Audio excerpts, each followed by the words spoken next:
upang lubos na maunawaan at matugunan ng ilang mga pangangailangan ng bawat lokal na pamahalaan sa bansa. Pagdating sa sektor ng agrikultura, isang tipon-tipon ang dinaluhan ng iba't ibang alkalde ng bawat rehiyon upang makipagpalitan ng opinyon sa Department of Agriculture o DA para matiyak ang seguridad ng pagkain sa kani-kanilang bayan, gayon din ang ilang nilang rekomendasyon. Tunghayan ng kubuuan ng balita sa aking report. Sa naganap na pagpupulong na dinaluhan ng mga alkalde na kinabibilangan ng Region 1, Region 2, Cordillera Administrative Region o CAR at Bangsamoro Autonomous Region in Muslim Mindanao o BARM, iprinisenta ng ilang opisyal ng DA ang iba't ibang estratehiya ng kagawaran alinsunod sa adhikain ni Pangulong Ferdinand Marcos Jr. at Agri-Chief Francisco Laurel Jr. Kabilang na dyan ang food security at pagbuo ng mas maunlad na agrikultura sa bansa sa pamamagitan ng pagsusulong ng mechanization na tungo sa pagpapataas ng produksyon ng ating mga magsasaka at mangingisda sa buong bansa. Ayon kay BARM Agriculture Undersecretary Zamzamin Ampatuan, ang pagsasama-sama ng mga alkalde sa naturang pagpupulong ay nagbibigay daan sa pamahalaan upang makuha ang panig ng mga lider ng bawat bayan. Maaari daw kasing magsilbing halimbawa ang mga rekomendasyon ng mga alkalde upang makabuo ang DA ng komprehensibong plano para sa buong sektor ng agrikultura lalo na sa mga magsasaka sa buong bansa. Ang naisip lang po natin, magkuha tayo ng sampling kung ano ba talaga yung kabuuan ng pangangailangan ng ating mga LGU para makipagtulungan sa Department of Agriculture. Kasi yan yung kailangan nating gawin ngayon, yung engagement sa baba. Kasi gusto nga nating tumulong sa mga farmer, pero ang frontline naman ng ating gobyerno ay yung ating mga munisipyo.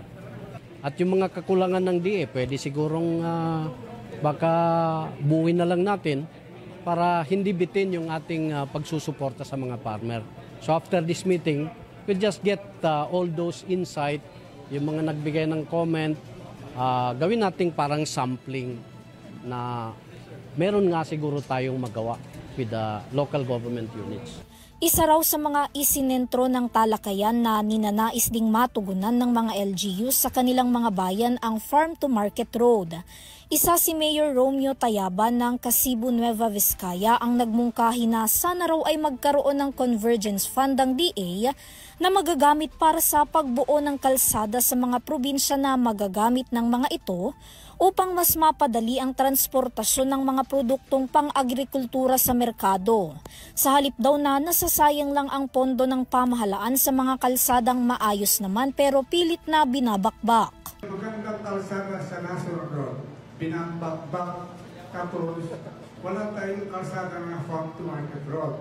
So, kung maganda sana kung may convergence pa ng DPWS at sa Department of Agriculture kasi sayang naman yung pera, binabakbak yung kalsada, maganda pa rin.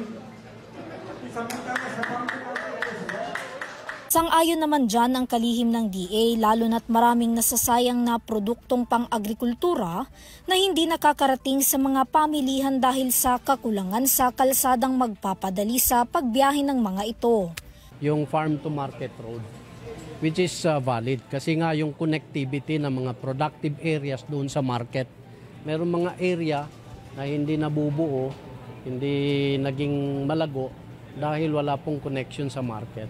Gayunpaman nagpahayag ng pagkakaisa ang mga alkalde sa pakikipagtulungan sa kagawaran ng agrikultura upang matupad ang mithiin ng Pangulo na food security sa pamamagitan ng collaborative initiative at strategic partnership ng kanilang lokal na pamahalaan para sa masaganang pamumuhay at mas malakas na produksyon ng pagkain.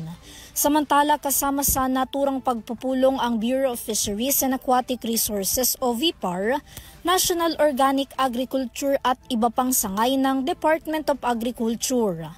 Para sa URTV News, Vanessa Cleofas sumasaludo sa bawat Pilipino.